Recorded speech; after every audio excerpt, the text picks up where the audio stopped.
Joe, makaron, yeah, makaron. Je tady příběh o staré legendě velkého obra Glovera. A teďka se koukneme na prvního válečníka, který se jmenuje Dorix. Má svoji sestru Lucy a zrovna potřeboval si odskočit, dát si nějaký panáky ve staré krčmě. Dorix odchází a jeho sestra Lucy zůstává sama. Teďka se koukneme, proč vlastně Dorix chtěl zabít obra z Glovera, protože mu obr z Glover zabil jeho milovanou sestru Lucy. Obr z Glover přichází.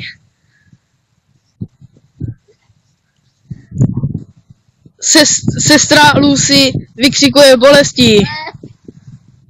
Vykřikuje s bolestí, špatnou bolestí. A sestra Dorixe zemřela. Mrtvě leží a přichází její bratr Dorix.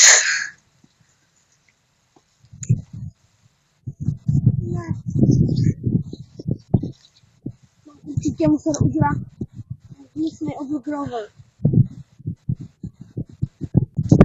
Pomsta Groverovi! Dorix se chce pomstít obrovi Gloverovi, protože mu zabil jeho sestru. A teďka se koukneme na příběh. A teď je tu příběh Ezia a jeho sestry Suzy.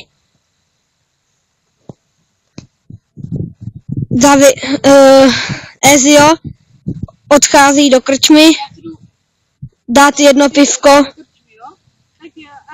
a za chvilku se vrátí. A mezi tím, jak Ezio odešel do krčmy, mezi tím přichází obr Grover, aby zabil sestru. A zabil sestru. A Grover rychle odchází z místa činu, aby nepřišel dřív Ezio. Přichází Ezio a vidí svou sestru mrtvou.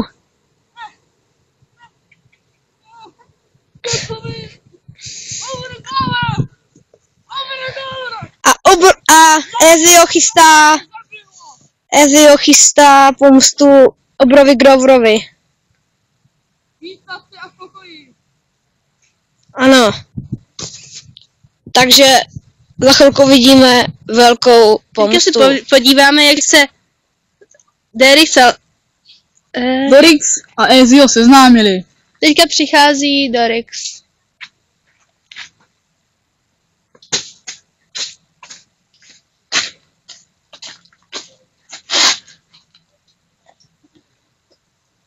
Teďka přichází Ezio do staré krčmy.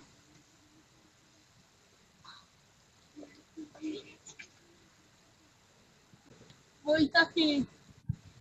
Já mám nápad. Půjdeme zabít obra Glovera společně. Ale já nemám skoro žádné stolu. Já mám. Já ti to. A máš aspoň mapu, já nemám mapu. Mám mapu, deky A jsem hrozně bohatý. To je dobře, tak deme zabít obra Glovera. Teďka se podíváme, jak Gloris a Ezio putují za obrem Globerem. Takhle vypadal jejich první den. Já jsem chtěl, jsme na něj dva, takže jsou bohatí. Ano. A založím koupak?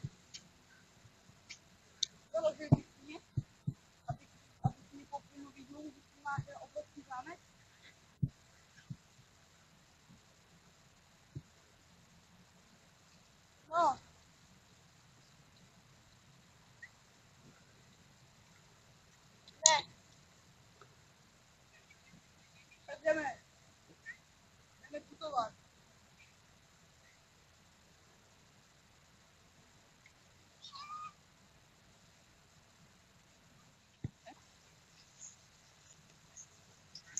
Já si myslím, kamaráde, že bychom si tam měli odpočinout.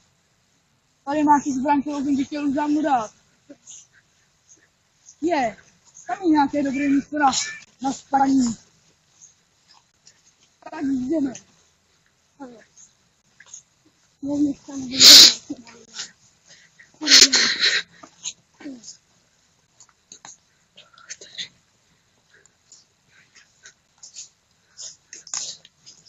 Tady to uvedeme.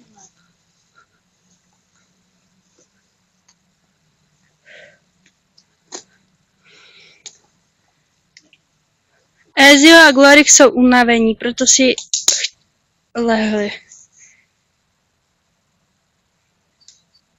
Teďka nečekaně Glorix stává.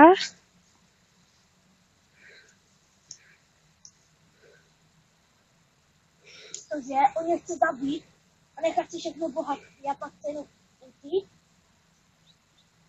a nechat si můj zámek.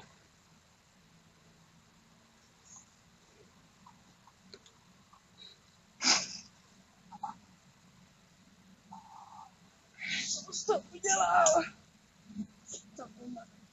A našel jsem to.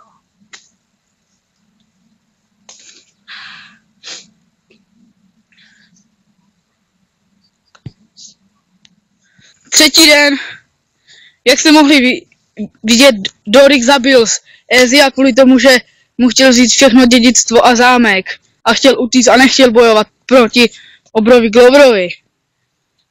Dorix dostal hlad, tak si jde sníst ten obrovský hříbek.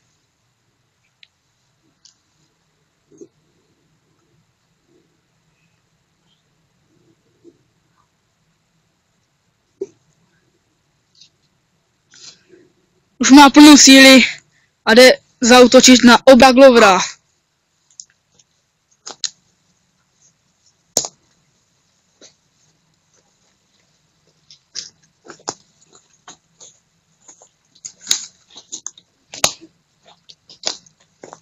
Připravoval se na obra Glovera den co den, noc co noc. A dneska ho doufám, porazí. A prastará legenda se vyplní.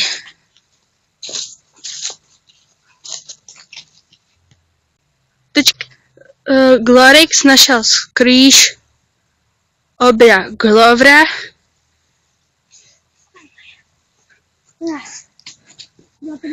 Teď Glorix našel skrýš obra Glovera.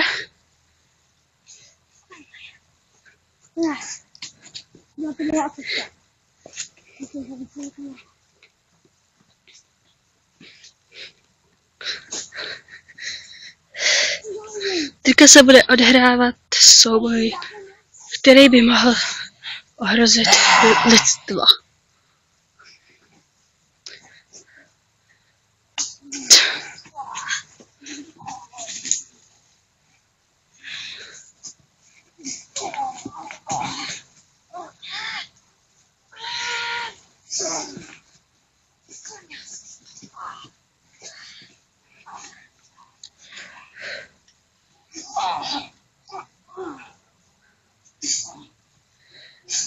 Je to pravda.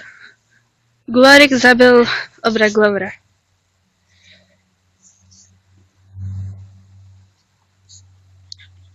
A naplnil legendu.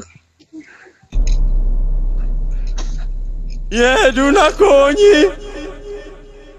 Jedu na koni! Ježišmarja! Jedu na koni! Jedu na koni! Ježišmarja! Jedu na koni! Jedu na koni! Ježišmarja!